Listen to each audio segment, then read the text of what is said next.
Mengabulkan keinginan, Su Yin sudah berada di dapur sembari memasukkan tangannya di saku bajunya. Ia tersenyum ketika melihat suaminya tampak bersemangat menggerakkan tangannya yang sedang memegang pisau. Tubuhnya yang berotot membuat Su Yin tidak tahan untuk mendekatinya, lalu memeluknya dari belakang. Dae Hyun sedikit terkejut ketika ada tangan yang melingkar di pinggangnya. Namun setelah merendahkan pandangannya, dia tahu jika itu adalah tangan Su Yin. Sayang, kau bilang sekarang sangat lapar. Jika kau menggangguku seperti ini aku tidak akan bisa memasaknya dengan benar, ujar Dae Hyun yang menghentikan aktivitasnya lalu menolehkan kepalanya ke belakang. Aku hanya ingin memelukmu saja beberapa saat, ucap Su Yin sembari menenggelamkan wajahnya di punggung Dae Hyun. Mencium aroma maskulin yang selalu memabukkannya. Dae Hyun hanya menghela nafas panjang dan membiarkan Su Yin untuk melakukan apa yang diinginkannya. Tak ingin menyakiti perasaan. Apa yang akan kau masak? Ujar Su Yin yang melongokkan kepalanya sedikit ke depan tanpa melepaskan pelukannya. Aku ingin membuat kimchi bokeumbap. Tadinya ingin membuat yang lain tapi karena kau sudah lapar aku membuat yang bisa cepat disajikan, sahut Dae Hyun mulai mengupas bumbu dan sayuran meski pelukan Su Yin cukup mengganggu. Apa aku boleh memasaknya? Aku seorang istri tapi justru kau yang lebih sering memasak jika kita sedang di rumah bersama. Su Yin mengerucutkan bibirnya karena merasa tidak enak hati. Bukankah sudah kukatakan, aku yang akan memasak jika kita sedang bersama. Tidak usah khawatir karena aku merasa sangat senang bisa melakukan semuanya untukmu. Dae Hyun membalikkan tubuhnya lalu tersenyum melihat Su Yin. Terserah kau saja, ucap Su Yin melepaskan diri kemudian berjalan menuju meja makan untuk duduk menunggu. Tidak akan lama, tunggulah sebentar, ujar Dae Hyun yang langsung dengan cepat menumis bumbu lalu memasukkan beberapa bahan pelengkap ke dalam wajan. Su Yin hanya mengamati pria yang tengah menggerakkan spatula dengan keadaan termenung. Tiba-tiba ingatan bagaimana tadi Kim Su Hyun merobek secara paksa pakaiannya membuat rasa takut itu hadir kembali. Su Yin menutupi wajahnya dengan telapak tangan karena bergidik ngeri jika kejadian buruk itu sampai terjadi. Dae Hyun mengamati Su Yin yang menggelengkan kepalanya dengan telapak tangan yang menutupi wajahnya. Merasa khawatir, Dae Hyun lalu berjalan menghampirinya. Sebelumnya sudah mengecilkan api agar tidak gosong. Sayang, kau baik-baik saja? Tanya Dae Hyun sembari meraih tangan Su Yin lalu menurunkannya dari wajah. Terlihatlah ada buliran air yang membasahi pipinya. Su Yin memandang Dae Hyun dengan sendu dan sorot mata ketakutan. Buru-buru Dae Hyun mendekapnya dengan begitu erat. Kim Su Hyun, bersiaplah jika bertemu akan kubuat kau membayar semuanya, batin Dae Hyun dengan semakin geram. Tangannya yang berada di belakang punggung Su Yin mengepal dengan begitu erat. Sayang, maafkan aku yang tidak bisa menjagamu dengan baik. Mulai besok kita akan selalu bersama. Aku tidak akan membiarkanmu sendirian lagi, ucap Dae Hyun dengan menggertakkan giginya kuat-kuat dan penuh tekad. Aku baik-baik saja, ujar Su Yin berusaha untuk tenang dan tidak membuat suaminya merasa cemas. Segera menyeka air mata dari sudut matanya dengan punggung tangan. Besok ikut aku ke UN Village, ajak Dae Hyun seraya melepaskan pelukannya. Su Yin menengadahkan wajahnya dengan alis yang saling bertautan. Untuk apa? Tanya Su Yin dengan raut wajah bingung dan tatapan menelisik. Mencurigai jika suaminya merencanakan sesuatu. Tidak apa-apa, mungkin saja ibu merindukanmu, bukankah kalian sudah lama tidak bertemu? Dae Hyun tak mungkin mengutarakan semuanya saat ini karena Su Yin tidak akan menyetujui hal itu. Kami baru beberapa hari tidak bertemu. Ibu sepertinya sangat kecewa kepadaku, meski sikapnya masih biasa saja tapi senyuman hangat yang biasa terpancar dari wajahnya kini aku merasa sudah berbeda, ucap Su Yin dengan wajah murung. Tidak perlu khawatir, jika ibu mengetahui kau adalah istriku. Sikapnya pasti akan kembali seperti semula dan merasa sangat gembira memiliki menantu sebaik dirimu. Dae Hyun merengkuh wajah Su Yin. Ingin sekali mengecup bibir ranum itu meski hanya sekilas tapi Dae Hyun mengurungkan niatnya. Takut jika Su Yin masih trauma dengan apa yang baru saja terjadi. Su Yin tiba-tiba saja menghirup aroma lain sehingga hidungnya mengendus-endus untuk memastikan bau apa yang tercium. Sayang, sepertinya masakanmu gosong, tukas Su Yin. Dae Hyun segera melepaskan Su Yin kemudian bergegas menuju ke depan kompor untuk melihat nasi goreng yang masih di atas kompor yang menyala. Terlalu lama tidak mengaduknya membuat bawahnya gosong. Ah, sial, kenapa harus gosong? Gerutu Dae Hyun dengan kesal padahal seharusnya makanan itu sudah matang. Terpaksa harus mengulang lagi dari awal. Dae Hyun, bisakah kita memasak yang lain saja? Aku ingin memakan cumi bakar atau kepiting bakar, tukas Su Yin. Terbersit dalam pikirannya jika malam-malam makan sesuatu yang dibakar terasa enak. Baiklah, aku akan menyiapkan bahan-bahannya, ujar Dae Hyun seraya membuka kulkas untuk mengeluarkan semua bahan karena kebetulan sekali kemarin Bibi Sia baru berbelanja ikan segar. Su Yin hanya membantu menyiapkan peralatan memasak saja, mengeluarkannya dari dalam lemari. Menurutnya masakan buatan sendiri tidak selezat jika orang lain yang memasaknya. Sayang, bisakah kita memanggangnya di luar? Pinta Su Yin. Di dalam saja karena di luar cuaca sangat dingin, tolak Dae Hyun lembut karena tidak ingin mengambil resiko jika Su Yin sampai sakit karena kedinginan. Aku ingin di luar, rengek Su Yin dengan wajah cemberut. Jika sudah memasang wajah seperti ini maka Daehyun tidak akan bisa untuk menolak permintaan istri kecilnya. Baiklah, terpaksa Daehyun menuruti permintaan Su Yin. Segera menggeser meja yang ada di teras dapur. Membawa semua peralatan ke sana. Su Yin hanya duduk saja sambil mengamati suaminya yang sedang membakar aneka seafood. Apa ada yang lucu? Tukas Daehyun sembari menyipitkan matanya. Tidak, jika seperti ini kau terlihat seperti seorang chef profesional. Kenapa kita tidak mendirikan restoran dan kau menjadi kokinya? Ujar Su Yin dengan wajah berbinar. Sepertinya ide yang bagus. Aku akan memikirkannya nanti. Tapi kau tidak boleh marah jika banyak wanita yang ingin menikmati masakanku. Daehyun mengedipkan sebelah matanya untuk menggoda Su Yin. Aku akan selalu di sampingmu. Jika mereka macam-macam bersiaplah untuk berhadapan denganku, tukas Su Yin. Daehyun hanya mengulum senyum mendengar ide istri kecilnya. Mereka akhirnya menikmati makan malam di luar ditemani dengan dinginnya salju yang perlahan mulai turun semakin deras. Su Yin tersenyum senang karena Daehyun selalu mengabulkan semua permintaannya. Jika sedang bahagia, Su Yin tidak ingin menyerah untuk mencapai kebahagiaan seutuhnya. Bab 407 Cinta Satu Malam 21+. Kim Soo Hyun menarik rambutnya sendiri ketika melajukan mobilnya tanpa arah dan tujuan.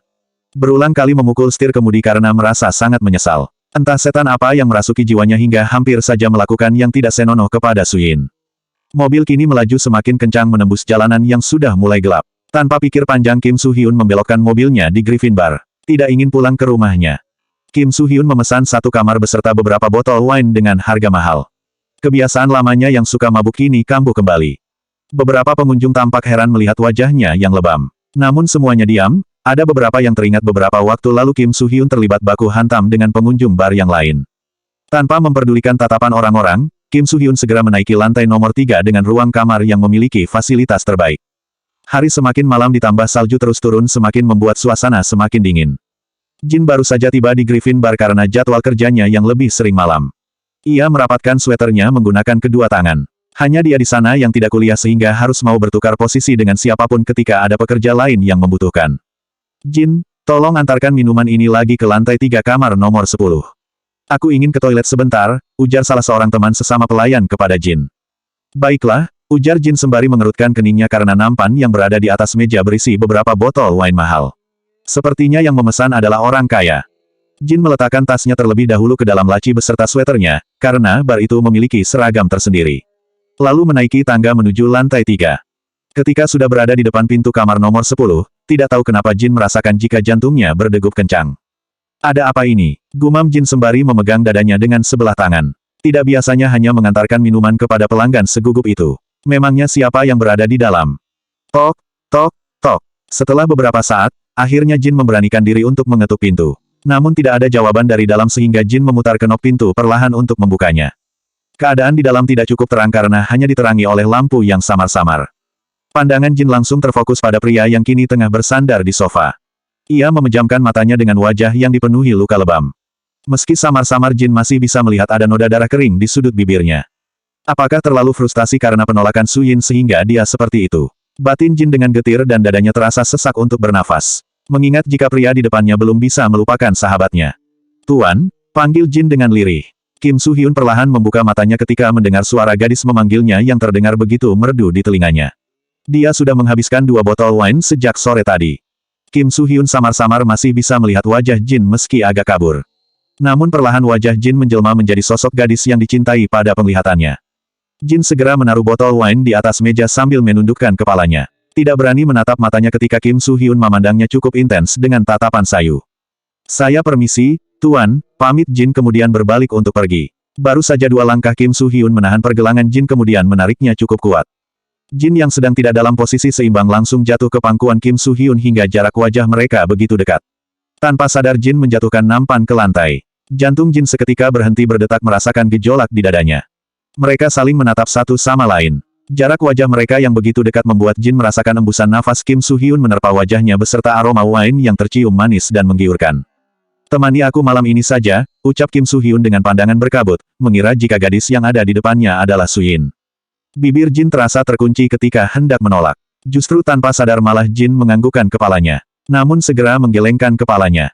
Maaf, Tuan, aku harus bekerja kembali, ujar Jin yang hendak bangkit berdiri tapi Kim Soo Hyun melingkarkan tangannya di perutnya hingga Jin tidak bisa bergerak sama sekali. Cintai aku 1 malam saja, pinta Kim Soo Hyun dengan nada begitu sendu. Kemudian mendaratkan sebuah ciuman lembut di bibir Jin. Jin yang baru pertama kali merasakan ciuman dari seorang pria langsung terbelalak lebar. Hatinya ingin menolak karena apa yang mereka lakukan adalah salah. Tapi tubuhnya justru diam tak bergerak menikmati bibir Kim Soo-hyun dengan aroma dan rasa wine yang masih terasa di lidahnya. Bibir pria itu begitu manis ketika lidahnya menelusup masuk ke dalam mulutnya. Jin, sadarlah. Apa yang kau lakukan? Pria itu tidak mencintaimu. Batin Jin dalam hati berusaha menyadarkan dirinya agar jangan sampai terlena. Jin terkesiap ketika tangan Kim Soo-hyun sudah mendarat di bukit kembar miliknya. Ia langsung merasakan gelayar aneh yang merasuk di sekujur tubuhnya. Tuan, lepaskan. Jin berusaha mendorong tubuh kekar Kim Soo-hyun agar bibirnya terlepas. Kini air matanya perlahan membasahi pipi. Dia tidak ingin dijamah sebelum menikah, meski pria yang ada di depannya kini adalah pria yang sangat dicintainya. Jangan menolak karena aku tidak suka penolakan, ucap Kim Soo-hyun dengan nada dingin dan sorot mata yang menakutkan. Tubuh Jin bergetar karena ketakutan karena tatapan pria itu begitu menusuk. Kim Soo-hyun kemudian berdiri, membopong tubuh Jin menuju ranjang. Meski Jin sudah meronta tapi Kim Soo-hyun tidak menghentikan langkahnya sama sekali. Yang ada di pikirannya adalah ingin menikmati satu malam saja bersama Suyin. Kim Soo-hyun segera menghempaskan tubuh Jin di atas ranjang kemudian mengungkungnya hingga Jin tidak bisa berbuat apa-apa. Jin memberontak sambil memukul dada Kim Soo-hyun tapi pria itu sama sekali tidak peduli. Dengan gerakan cepat dan dipenuhi hasrat yang membara, Kim Soo-hyun sudah menarik baju Jin hingga robek dan terlepas dari tubuhnya. Jin terbelalak dan begitu terkejut. Hendak berteriak tapi Kim Soo-hyun sudah membungkam mulutnya dengan bibirnya. Melumatnya dengan kasar seperti disertai dengan amarah yang membara. Jin hanya bisa meneteskan air mata karena Kim Soo-hyun mencekal tangannya dengan kuat di atas kepala. Jin pasrah dengan apa yang pria itu lakukan. Bahkan air mata yang begitu deras tak bisa membuat Kim Soo-hyun tersadar. Suara teriakan Jin tertahan ketika merasakan perih dan ngilu yang luar biasa pada area sensitifnya. Air mata kini semakin deras membasahi pipi. Tenggorokannya terasa tercekat dengan isak tangis yang tertahan. Bab 408 Luka Tak Berdarah. Kim Soo-hyun merasakan sesuatu yang aneh sangat ini karena merasakan milik Suyin begitu sempit dan sedikit sulit untuk menembusnya. Bukankah seharusnya rasanya tidak seperti itu? Batin Kim Soo-hyun menghentikan aktivitasnya sebentar. Namun dirinya sudah dipenuhi hasrat yang berkobar hingga tidak peduli lagi akan itu. Berpikir karena tubuh Suyin yang kecil sehingga seperti itu. Kim Soo-hyun terus menghujam tubuh Jin dengan sesuka hatinya hingga Jin hanya merasakan sakit yang teramat dalam. Air mata bahkan sudah mulai mengering karena sejak tadi menangis. Dia tidak merasakan apapun lagi selain rasa perih pada area sensitifnya. Meski sudah berusaha memberontak tapi tubuhnya terlalu lemah untuk melawan seorang pria seperti Kim Soo-hyun. Suyin, terima kasih untuk malam yang indah ini. Malam terindah yang pertama kali aku rasakan hanya bersamamu, bisik Kim Soo-hyun di telinga Jin kemudian mengecup keningnya. Tubuh yang lelah dan kesadaran yang tinggal separuh membuatnya langsung ambruk menindih Jin. Hati Jin sangat teriris dan terasa pedih ketika Kim Soo-hyun menyebutkan nama wanita lain di depannya. Ingin rasanya ia berteriak kepada dunia, mengapa terlalu kejam kepadanya. Jin ingin bangkit tapi tubuhnya terlalu lemas untuk menyingkirkan tubuh Kim Soo-hyun dari atasnya. Sehingga hanya mampu menggeser tubuhnya sedikit. Ingin keluar tapi tubuhnya terasa remuk sehingga Jin memilih memejamkan mata karena matanya juga terasa berat. Jin mengerjapkan kedua bola matanya. Kepalanya terasa pusing dan berat. Ia mengedarkan pandangannya ke sekeliling. Ia pikir apa yang terjadi semalam hanya sebuah mimpi buruk yang tidak akan pernah terjadi, tapi ternyata semua itu adalah nyata. Jin berusaha menyingkirkan tangan Kim Soo-hyun yang melingkar di perutnya. Jin, kenapa nasibmu begitu buruk? Gumam Jin dengan air mata yang kembali bercucuran. Dirinya telah ternoda dan tidak berarti apa-apa lagi meski yang melakukannya adalah pria yang sangat dicintai dalam hidupnya. Jin berusaha untuk turun dari ranjang dengan menapakkan kakinya di lantai. Kakinya langsung gemetar ketika baru saja berdiri kemudian maju selangkah. Daerah sensitifnya begitu nyeri hingga ia terduduk di lantai. Jin terisak-isak sambil mencari pakaiannya yang sudah berserakan di mana-mana. Bahkan bajunya tak lagi berbentuk. Tak akan bisa dipakai untuk keluar dari ruangan itu. Jin memikirkan cara bagaimana agar bisa keluar. Hingga ia menemukan baju dan jas Kim Soo-hyun yang tergeletak di sofa. Jin meraihnya lalu memakainya. Dengan langkah pelan dan sebisa mungkin biasa saja ketika berjalan, Jin keluar dari bar lewat pintu belakang. Di depan terlalu ramai sehingga tak memungkinkan dirinya bisa lewat dengan keadaan yang sangat berantakan. Kondisi tubuhnya terlalu memilukan untuk dilihat banyak orang. Jin berjalan dengan terseok-seok dengan hanya memakai baju Kim Soo-hyun. Memilih melewati jalan yang masih sepi yang tidak terlalu ramai dilewati. Pikirannya sangat kacau dan tidak bisa berpikir dengan jernih. Ia merasa limbung dan tubuhnya sempoyongan. Jin belum mempercayai kejadian pahit yang baru saja menimpa hidupnya. Pandangannya kosong hingga ketika hendak menyeberang jalan tidak menyadari ada mobil yang sedang melaju ke arahnya. Beruntung pengemudinya sangat lihai dalam mengemudikan mobil sehingga bisa membelokkan ke arah trotoar agar tidak bertabrakan dengan pengemudi lain. Jin, gumam Chang Yuan yang berada di dalam mobil dengan nafas terengah-engah. Tidak menyangka jika Jin akan menyeberang secara tiba-tiba tanpa melihat sekeliling. Chang Yuan mengamati kondisi Jin yang tampak berantakan dan baju yang acak-acakan. Dahinya berkerut ketika menyadari baju yang dikenakan oleh Jin adalah milik Kim Soo-hyun. Chang Yuan segera keluar ketika melihat tatapan Jin yang kosong. Berpikir pasti telah terjadi sesuatu yang buruk kepadanya. Jin, panggil Chang Yuan. Jin tersadar kemudian menghentikan langkahnya. Ia mengamati sekeliling yang ternyata salah jalan karena tadi terlalu melamun. Jin, tunggu, biarkan aku mengantarkanmu pulang, ujar Chang Yuan sembari melangkahkan kakinya lebih cepat lagi. Jin menolehkan wajahnya ke belakang dengan mata yang berkaca-kaca ketika melihat Chang Yuan. Jin, apa yang terjadi padamu? Chang Yuan merasa sangat sedih ketika mata Jin terlihat kuyu. Asisten Chang, ujar Jin seraya terisak-isak lalu menutup wajahnya dengan tangan. Chang Yuan segera menuntun Jin agar masuk ke dalam mobil karena tidak enak ketika beberapa orang memandangnya dengan tatapan aneh. Jin, bisa kau ceritakan apa yang terjadi? Ujar Chang Yuan sembari menautkan kedua alisnya. Meski sudah mengetahui kemungkinan yang terjadi tapi Chang Yuan tidak ingin menebaknya. Jin semakin mengeraskan suara isak tangisnya. Dirinya tidak sanggup untuk jujur karena terlalu sedih dan malu. Chang Yuan hendak mengulurkan tangan untuk mengusap punggungnya tapi mengurungkan niatnya. Jika kau belum ingin mengatakannya tidak masalah. Kau bisa bercerita lain kali, ujar Chang Yuan dengan getir sembari menghela nafas panjang. Asisten Chang, sekarang hidupku tidak ada artinya lagi, ucap Jin dengan bibir bergetar dan air mata yang tidak dapat terbendung lagi. Jin, kau tidak boleh berkata seperti itu, ujar Chang Yuan berusaha bijak menanggapi perkataan Jin. Katakan siapa yang melakukannya. Chang Yuan sedikit menaikkan nada suara ketika mengatakannya. Jin menggelengkan kepalanya pelan. Meski tidak menginginkan hal ini tapi dirinya tidak ingin menyakiti Kim Soo-hyun. Kau tidak perlu tahu siapa yang melakukannya, ucap Jin sembari mengusap air mata dengan punggung tangannya. Jin, aku tahu jika kau mencintainya tapi kau jangan sampai bertindak bodoh dengan diam saja dan tidak meminta pertanggungjawaban, ujar Chang Yuan sembari menghela nafas berat. Dia tidak tahu karena dia bahkan tidak akan menyadarinya. Air mata kembali menetes begitu deras dari pipi Jin. Pedih dari ulu hati hingga menembus jantung mengingat Kim Soo-hyun hanya mengingatnya sebagai Suyin. Pria itu sama sekali tidak memandangnya sebagai Jin. Apa maksudmu? Pokoknya kau harus meminta pertanggungjawaban. Aku akan menemanimu mengatakannya besok. Chang Yuan sudah bisa memastikan jika hari ini Kim Soo-hyun tidak akan berangkat bekerja. Dia hanya memandangku sebagai Suyin dan aku juga yang salah karena sudah masuk ke dalam kamar itu. Jin berandai-andai, jika saja tidak mengantarkan minuman mungkin dirinya masih baik-baik saja saat ini. Semua sudah terlambat dan menjadi bubur. Tak mungkin akan kembali seperti semula. Akhirnya Chang Yuan memberanikan diri mengulurkan tangannya lalu mengusap punggung Jin untuk memberikan rasa tenang. Tidak ingin berkomentar lebih banyak lagi dengan apa yang terjadi pada gadis itu. Chang Yuan segera melajukan mobilnya menuju rumah Jin. Hingga tidak berapa lama kemudian mereka sudah sampai. Jin, jika kau butuh teman atau bantuan aku akan siap membantumu, tukas Chang Yuan.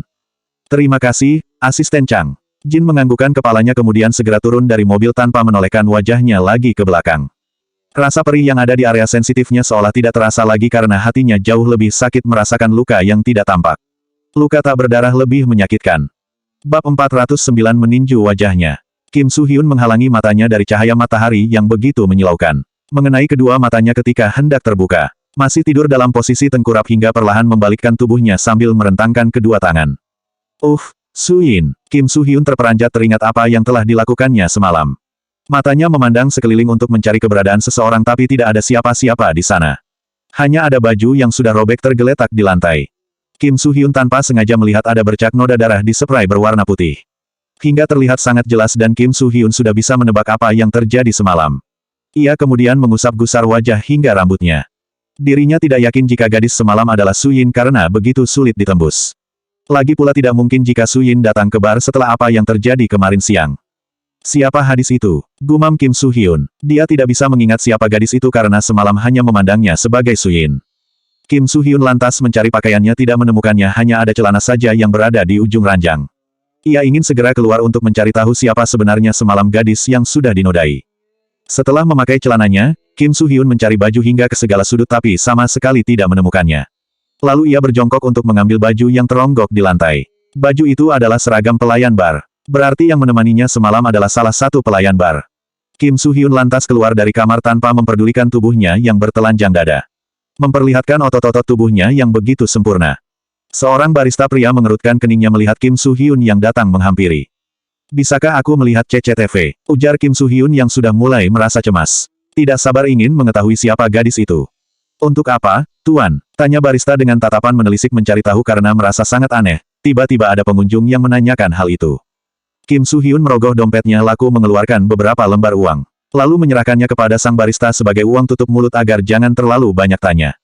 Barista tersebut mengerti lalu menerimanya dan mengantarkan Kim Soo-hyun menuju ruang CCTV. Mata Kim Soo-hyun langsung membelalak lebar dengan begitu sempurna ketika melihat siapa semalam yang datang ke kamarnya. Jin, gumamnya dengan wajah terperangah lalu memijat pelipisnya. Setelah melihat berulang kali hanya Jin yang masuk ke kamarnya untuk yang terakhir kali, Kim Soo-hyun segera meninggalkan Griffin Bar. Apa yang harus aku lakukan? Kim Soo-hyun dengan perasaan tidak percaya. Kim Soo-hyun akhirnya memutuskan untuk pulang ke rumah terlebih dahulu sebelum mencari keberadaan Jin. Dae-hyun sudah tidak sabar ingin memberi pelajaran kepada Kim Soo-hyun. Ketika pagi memutuskan untuk pulang tanpa berangkat ke hotel terlebih dahulu. Baginya percuma saja pergi bekerja tapi pikiran tidak tenang karena sedang menahan amarah. Kim Soo-hyun, keluarlah. Di mana kau berada? Tidak usah menjadi seorang yang pengecut, teriak Dae-hyun sembari melangkah masuk dengan menghentakkan kakinya cukup keras. Namun sebisa mungkin menahan agar tidak mengeluarkan sumpah serapah. Dae-hyun, ada apa? Kenapa kau datang langsung teriak-teriak seperti ini? Ujar Ni. Park yang merasa bingung karena putranya pulang langsung marah-marah tidak jelas. Bu, di mana Kim Soo-hyun? Biarkan aku memenggal kepalanya, ucap Dae-hyun dengan darah yang sudah mendidih karena sudah berusaha menahan sejak semalaman. Tenanglah, katakan apa yang sebenarnya terjadi. Kim Soo-hyun belum pulang. Bukankah dia semalam lembur di hotel karena banyak pekerjaan? Tukas Ni. Park dengan dahi berkerut. Sejak sore Kim Soo-hyun mengatakan jika tidak akan pulang karena ada begitu banyak pekerjaan kepadanya. Dia berbohong, Bu. Dia sama sekali tidak ada di hotel, ucap Dae-hyun dengan nada marah ingin mengatakan semua yang terjadi tapi takut ibunya syok. Seandainya Suyin mau datang bersama dengannya maka semuanya akan terasa lebih lega. Dae-hyun segera merogoh ponselnya yang ada di saku celana untuk menghubungi Kim Soo-hyun agar pulang secepatnya. Ada apa? Ujar Kim Soo-hyun dengan lemas. Cepatlah pulang, tidak usah menjadi seorang pria pengecut. Jangan bersembunyi jika ada masalah, ucap Dae-hyun dengan suara meninggi. Kau tidak perlu khawatir karena aku juga sedang dalam perjalanan pulang. Suara Kim Soo-hyun terdengar lemah hingga Dae-hyun ingin melayangkan tinju ke arahnya. Dae-hyun segera mematikan sambungan telepon karena tidak terlalu suka melampiaskan emosi dengan kata-kata. Airi cukup merasa sangat kesal karena semalam Dae-hyun sudah meninggalkannya gara-gara gadis sialan yang tidak penting. Hari ini Jo Yeon-ho sudah berangkat ke sekolah sehingga Dae-hyun merasa tenang. Putranya tidak perlu melihat jika nanti terjadi pertengkaran. Dae-hyun, lalu kemana saja kau? Kenapa baru pulang? Bukankah seharusnya kalian semalam bersama? Tanya Ni. Park dengan rasa curiga karena Dae-hyun jarang sekali menginap di rumah. Bahkan semenjak pulang dari luar kota selalu mengatakan menginap di hotel. Airi sangat tidak tahan untuk tidak membuka suara. Mungkin ini adalah saat yang tepat untuk mengatakan semuanya. Namun baru saja hendak membuka mulut, Kim Soo-hyun sudah menampakkan dirinya. Langkahnya terlihat sedikit sempoyongan. Akhirnya kau berani juga untuk menampakkan wajahmu. Dae-hyun segera menghampiri Kim Soo-hyun kemudian melayangkan tinju yang cukup keras ke wajahnya. Kim Soo-hyun yang memang terasa lemas langsung sempoyongan hingga tersungkur ke lantai. Kepalanya terasa berputar-putar. Dae-hyun, apa yang kau lakukan? Teriak Ni. Park dengan histeris saat melihat Dae-hyun menghantam tubuh Kim Soo-hyun hingga beberapa kali. Kim Soo-hyun diam saja tanpa berniat melawan karena memang tindakannya kemarin salah besar. Hentikan, Ni. Park mencoba menghalangi Kim Soo-hyun dengan berada di depannya sambil merentangkan kedua tangan, ketika melihat Dae-hyun hendak memukulnya lagi. Dae-hyun terpaksa menurunkan tinjunya karena tidak ingin membuat ibunya yang justru akan terkena. Sorot matanya tajam dan membara. Nafasnya tidak teratur karena menahan gejolak amarah di dada. Teringat bagaimana semalam Suyin meneteskan air mata dan terlihat sangat ketakutan. Jika ada masalah di antara kalian sebaiknya dibicarakan baik-baik. Bukannya dengan kekerasan seperti ini, ujar Ni. Park sembari menggelengkan kepalanya. Ada apa ini? Ujar Park Ji-hun, yang baru saja keluar dari ruang kerja. Tanyakan saja kepadanya, ucap Dae dengan sinis sambil memandang ke arah Kim Soo-hyun. Ibu mohon sekarang semuanya duduk dan tolong jelaskan apa yang terjadi di antara kalian. Ni, Park membantu Kim Soo-hyun untuk berdiri dan mendudukkannya di sofa. Bab 410 mengatakan semuanya. Semua orang kini sudah duduk di sofa yang ada di ruang keluarga. Mereka seperti hendak melakukan rapat diskusi. Suasana hening tanpa ada yang membuka suara. Kim Soo-hyun duduk di tengah-tengah antara ibu dan kakak iparnya. Sedangkan Dae-hyun duduk di samping Park Ji-hun. Dae-hyun dan Kim Soo-hyun sama-sama tidak ada yang mau membuka percakapan terlebih dahulu. Dae-hyun memalingkan wajahnya ke arah lain karena tidak ingin memandang saudaranya. Sedangkan Kim Soo-hyun sedang menahan nyeri di wajahnya akibat pukulan Dae-hyun. Bahkan hidung dan sudut bibirnya sampai mengeluarkan darah. Kenapa semua diam saja? Cepatlah kalian berdua bicara. Ni, Park berusaha untuk bijak tidak membela kedua putranya karena tidak tahu hal apa yang sebenarnya terjadi. Meskipun ia merasa sangat kasihan dengan Kim Soo-hyun yang lebam. Soo-hyun, Dari mana kau semalam? Kenapa kau pulang tidak mengenakan pakaian? Ujar Ni. Park dengan tatapan mengintimidasi, lalu mengendus tubuh putra bungsunya. Aroma wine langsung menyeruak ke hidungnya. Apakah kau semalaman abis mabuk? Lanjutnya dengan mata yang terbelalak lebar. Kim Soo-hyun hanya diam saja, justru pikirannya melayang membayangkan semalam dirinya telah memaksa Jin untuk melayaninya. Gadis yang tidak tahu apa-apa kini justru menjadi korbannya. Mana mungkin dia akan berani pulang? Dia hampir saja melakukan pelecehan kepada Suyin, ucap Dae-hyun dengan nafas yang membara sambil memicingkan matanya ke arah Kim Soo-hyun. Apa, Ni? Park sungguh terkejut mendengar apa yang Dae-hyun katakan. Jadi kau menyalahkanku karena hal itu. Semua itu tidak sepenuhnya salahku. Kalianlah yang memulai membohongiku, tidak hanya aku yang tertipu. Semua orang bahkan sudah tertipu dengan apa yang kalian sembunyikan, tukas Kim Soo-hyun sembari mendengus untuk membela diri. Tentu saja, karena memang kau yang bersalah.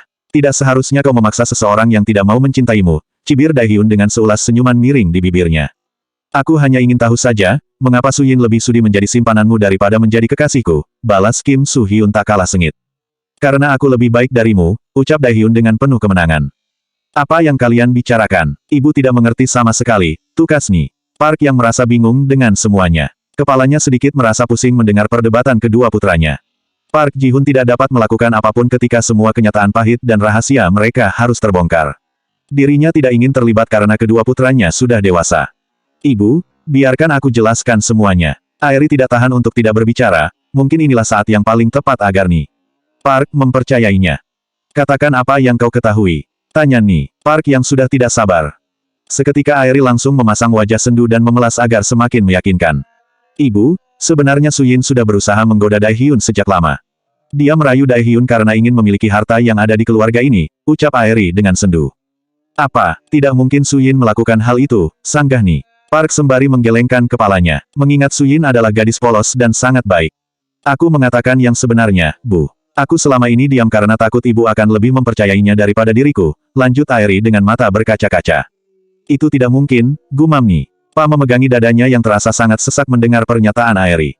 Airi, kau tidak perlu ikut campur dengan masalahku, ujar Dae-hyun dengan nada dingin dan tatapan yang menusuk memandang Airi. Bu, aku sungguh tidak berbohong. Itulah sebabnya selama ini Dae-hyun berniat ingin menceraikanku. Sebenarnya itu semua adalah hasutan dari Suyin, ujar Airi seraya terisak-isak. Kalian tidak usah menyalahkan Suyin, karena dia sama sekali tidak merayuku. Akulah yang memaksanya menikah denganku, tukas Dae-hyun dengan tegas untuk meluruskan semuanya bahwa Suyin sama sekali tidak bersalah. Tidak mungkin. Dae-hyun, dia itu seorang gadis miskin dan kau seorang yang kaya raya. Dia pasti meracuni pikiranmu agar kau termakan oleh semua omongannya, tukas Airi. Sebisa mungkin mencari celah untuk mencari keburukan Suyin. Kau salah besar. Asalkan kau tahu saja, aku mencintainya sejak pertama kali kami bertemu. Dia sama sekali tidak merayuku, aku memaksanya menikah denganku. Aku mengatakan jika saat itu aku belum menikah sehingga dia mau menikah denganku, ungkap Dae-hyun. Daripada keluarganya memandang buruk tentang Suyin, lebih baik jika tidak mengatakan yang sebenarnya. Dae-hyun, teganya kau membohongi kami semua, ucap Ni. Park dengan raut wajah yang tampak marah dan tubuhnya juga gemetar. Park Ji-hun segera beralih untuk duduk di samping sang istri dengan perasaan rumit. Lalu memandang Dae-hyun dengan tatapan tersirat agar jangan melibatkan masalah ini dengannya. Dia tidak ingin masalah ini berujung dengan pertengkaran yang lebih besar. Maaf, Bu, tapi aku memang sangat mencintainya. Aku sudah lama menikah dengannya, jauh sebelum dia menjadi sekretarisnya. Aku mohon jangan membencinya, aku tegaskan sekali lagi jika dia sama sekali tidak bersalah, ucap Dae-hyun dengan penuh harap. Lalu, kenapa kau tidak memberitahukannya kepada kami? Kenapa kau membohongiku, pura-pura menyetujui hubunganku dengan Suyin? Dada Kim Soo-hyun terasa sesak karena orang yang begitu dipercaya dan menjadi panutan harus berbohong. Kapan aku berpura-pura mendukungmu? Bukankah sejak awal sudah aku melarang dengan keras ketika kau berusaha mendekatinya? Haruskah aku jelaskan satu persatu secara detail semuanya? Tukas Dae-hyun dengan nada dingin. Dae-hyun, ibu tidak habis pikir jika kau tega melakukan hal ini kepada kami. Padahal kau tahu jika Kim Soo-hyun sangat mencintai Suyin. Apakah kau tidak memperdulikan lagi bagaimana perasaan Jo Yeon-ho dan Airi atas semua tindakanmu? Ni, Park mulai terisak karena tidak menyangka jika keluarganya akan hancur karena seorang gadis. Yang paling menyakitkan adalah gadis itu sangat dipercaya dan disukai. Aku sudah sejak awal mengatakan jika aku tidak pernah mencintai Airi. Aku bukan tipe pria yang mudah jatuh cinta dengan sembarang wanita. Awalnya aku coba menerima dan mencintai Airi tapi aku sama sekali tidak bisa, terang Dae-hyun dengan nada datar. Laku sekarang apa yang akan kau lakukan? Apakah kau tega meninggalkan Yeon-ho yang merupakan darah dagingmu hanya karena seorang gadis yang baru saja beberapa bulan bersamamu? Tukas Ni. Park, secara halus meminta mereka untuk berpisah. Karena Ni, Park tidak akan bisa memaafkan mereka jika sampai Daehyun memilih Su Yin daripada putranya. Daehyun tertunduk dengan kedua tangan yang saling bertautan. Sejujurnya dia sendiri merasa bingung karena tidak mungkin melepaskan Jo Yeon Ho pada Aeri. Selanjutnya bab 411 pilihan tersulit.